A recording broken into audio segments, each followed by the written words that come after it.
Hey guys, Michael, the DC Multiverse Collector here, bringing you this review of finally the figure we've all been waiting for, Commissioner Gordon.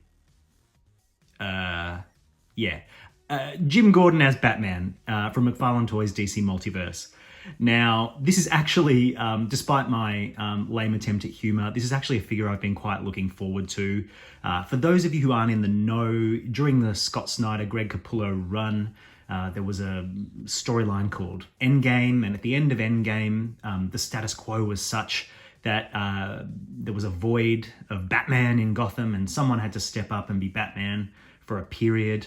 And Commissioner Jim Gordon became Batman for a period during the Superheavy story arc. It's a pretty wild arc, quite creative. It's one of those arcs that sometimes DC does where they take Batman out of the equation, have someone else take the cowl, makes for some good drama, but then ultimately Bruce is going to take the cowl up again at some point, and it kind of reaffirms why we love Batman. So you kind of get like a little vacation from Batman, but Batman always comes back, and it's great to have him back. It was that sort of storyline. Pretty divisive, but I think generally people responded to it pretty favorably. I think it was pretty cool for what it was, and we have a figure. So look, if this is the way we have to get Jim Gordon in our collection of DC Multiverse, I'll take it.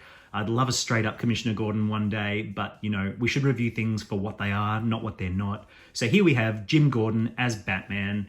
You'll see that the packaging says it's Jim Gordon as Batman from Batman Endgame. I think that's a mistake. I don't think Jim Gordon is Batman in Endgame at all. I'm 99.5% rather sure of that. If I'm wrong, let me know in the comments.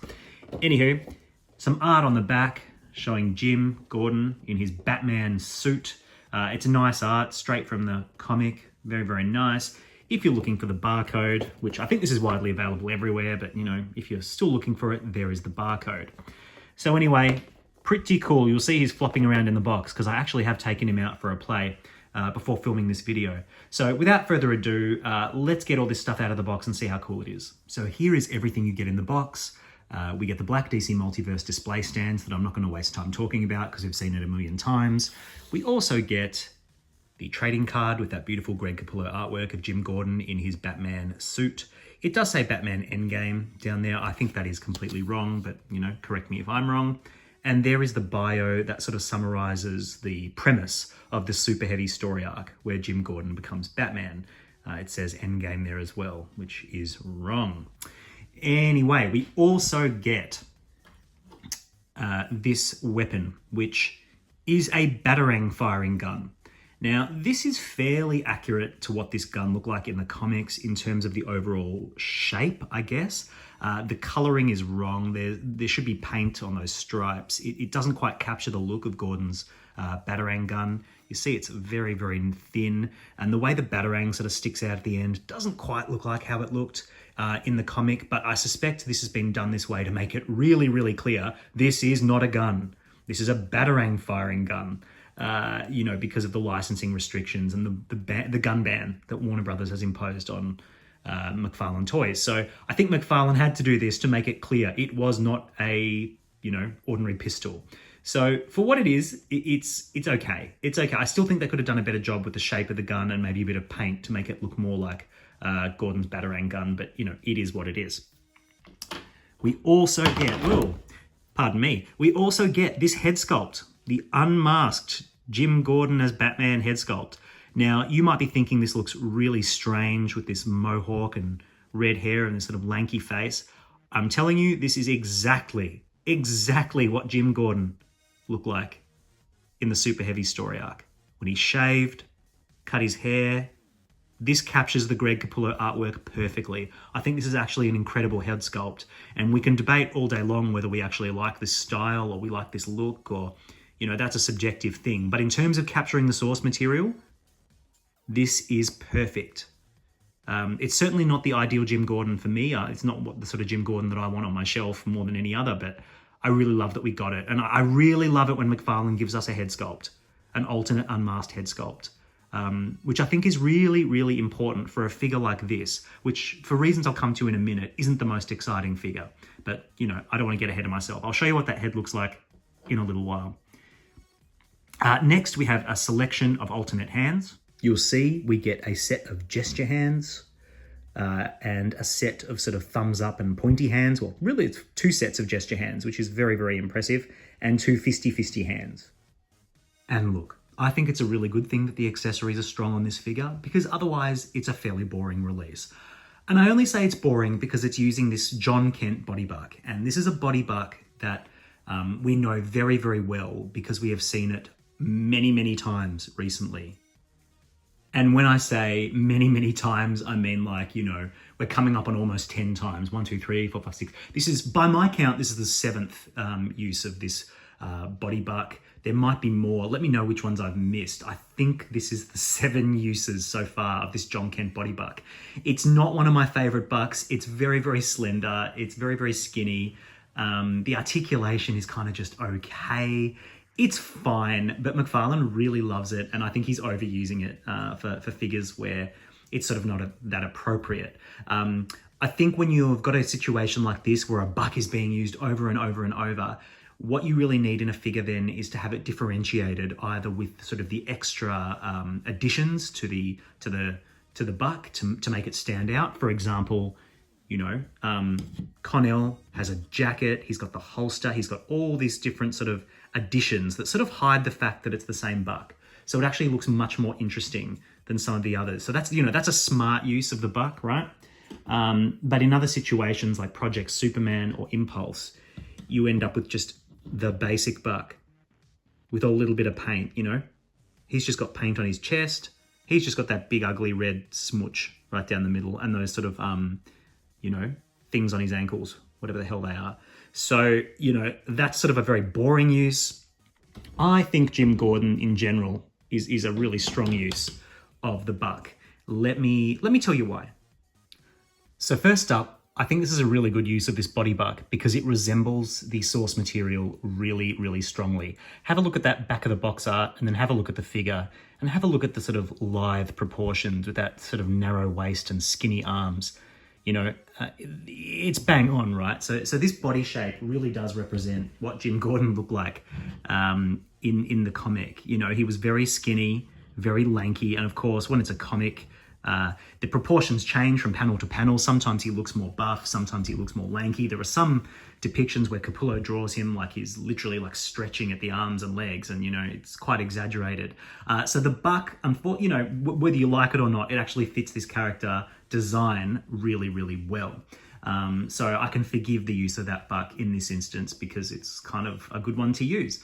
Another thing is I think these highlights, these yellow highlights, really serve to break up the sculpt, give it some interest. This here, you'll see, is like a pack when it should be a holster for his Batarang gun. I think the reason they turned it into a pack there and not a holster is because you can't put the gun in it. And the reason you can't put the gun in it is because it's got that Batarang on it. And the reason it's got the Batarang on it is because it can't be a gun. And, you know, licensing restrictions. So McFarlane, I think, could have just left that as a holster, but then people would have complained that his Batarang gun doesn't go in the holster, and it would have been a whole thing. So that, you know, that no gun restriction really just, it must drive McFarlane crazy, and it certainly drives collectors insane too. Another reason why I think this buck sort of works and is forgivable in this instance is I think the quality of the paint is generally really good. Like, if you have a look at that paint on the belt and the buckle, you'll see it's really, really strong.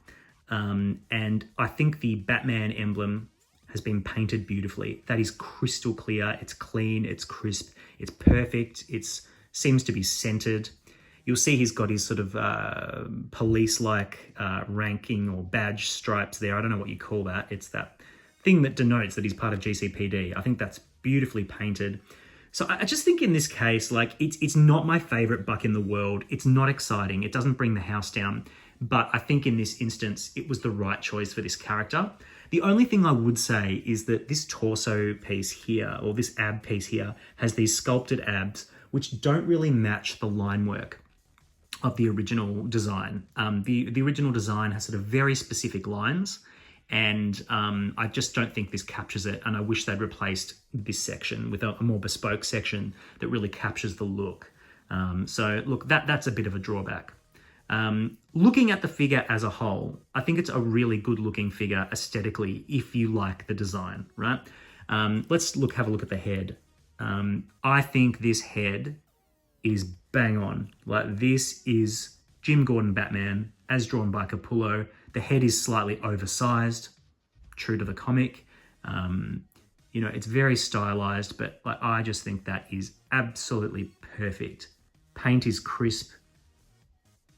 Lips and face are the appropriate skin tone. Yeah, no complaints at all about that head sculpt.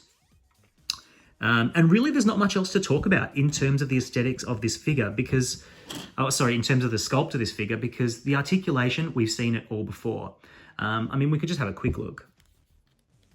He has, look at this. So this is interesting. Yeah, okay. So this diaper is really big and awkward because look at this.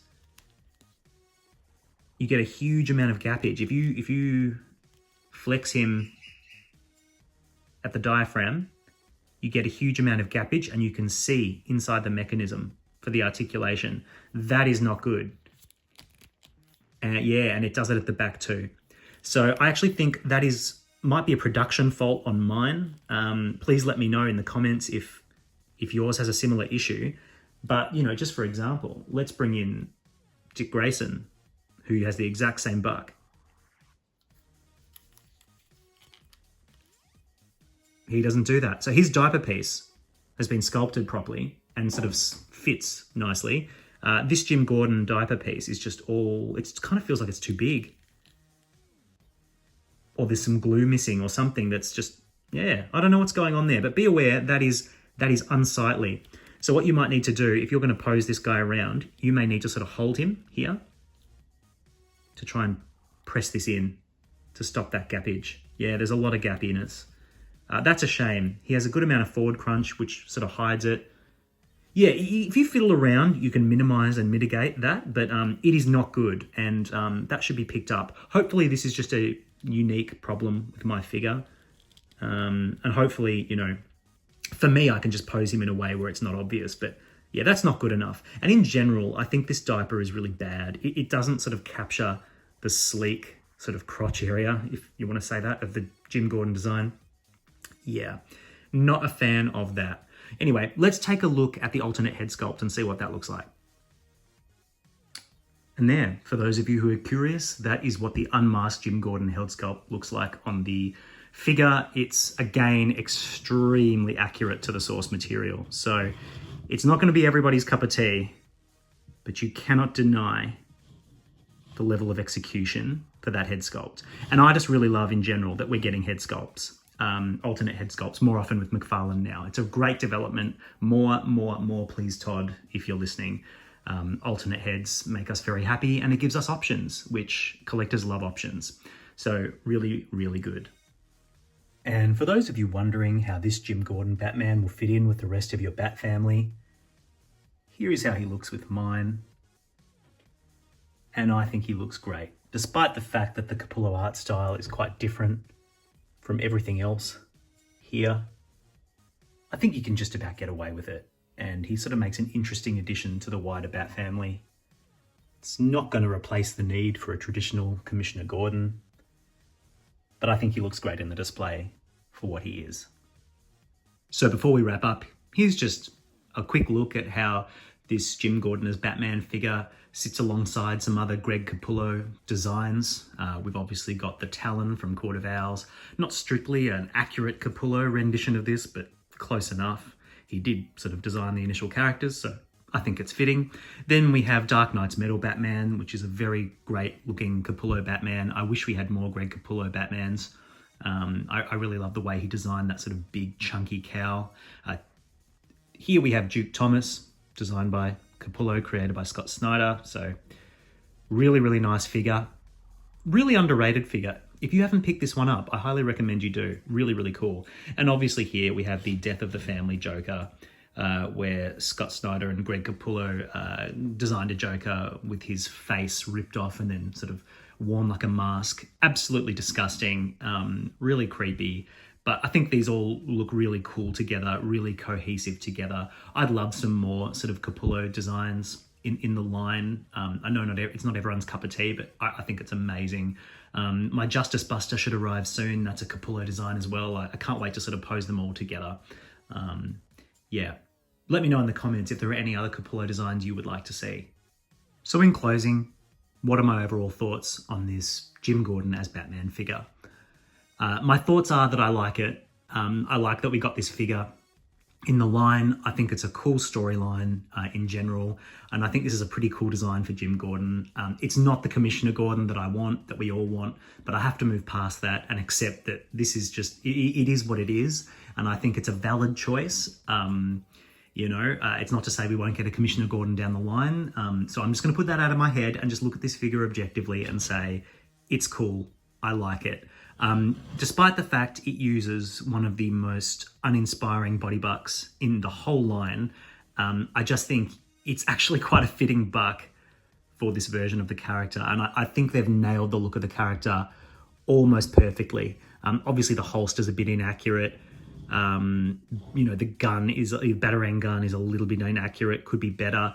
But where it counts, which are the head sculpts, that's the two head sculpts, that one and this one, I think McFarlane has absolutely nailed it. And the key aspects of the design, like these yellow straps and that bat symbol on the chest, I think he's done a really great job. McFarlane has done an excellent job of capturing the source material. So in that regard, it's a home run. What I don't like is the diaper piece. I think the diaper piece is an abomination. Maybe abomination's a bit harsh. Really, the point is you're just going to have to be careful how you pose this figure, because if your figure's like mine, because it can look unsightly just depending on how you pose him. So be aware of that. I think this figure is a home run in terms of accessories. We get an alternate head. We get, 6 additional hands, which is incredibly good. And we get the weapon. So it's a complete package. This is everything this figure should come with, it comes with. So that's a home run. Even if you're on the fence about this figure, I really strongly suspect that we are going to be getting in the next, in the line at some point, we're going to get the rookie Batsuit mech. So for those of you who don't know, in the comic, Jim Gordon, this is essentially his pilot outfit, and he pilots a gigantic sort of GCPD themed Batman robot, and that's sort of his actual Batsuit. And this is the pilot suit he wears when he's sort of strapped into the mech. I know that DC Collectibles did a 2-pack with the mech. That was really cool. I'm sure we're going to get a mega figure or a builder figure or something of the rookie, Batman mech suit. And I think that when that comes out, everyone is going to want this figure posed alongside it. It'll look really awesome. So if you're a fan at all of the source material, I say pick this up. So yeah, I am a fan of the source material. So for me, it's a winner, not without its flaws. So it is what it is. Thank you so much for watching. If this has been in any way helpful for you, please like this video, subscribe if you haven't, and until next time, happy collecting, and thanks for watching. This video was brought to you with the support of Fet's Hideout Toys and Collectibles. For a great range of toys from DC Multiverse to Black Series to Marvel Legends, Hot Toys and more, visit Fet's Hideout Toys and Collectibles and use the offer code DCDUDE. That's DCDUDE for an exclusive discount month to month. Could be 5% off or $5 off at checkout. Try the code, see what you get, place an order with Fets, and you won't be disappointed. And we thank Fets for their continued support of this channel.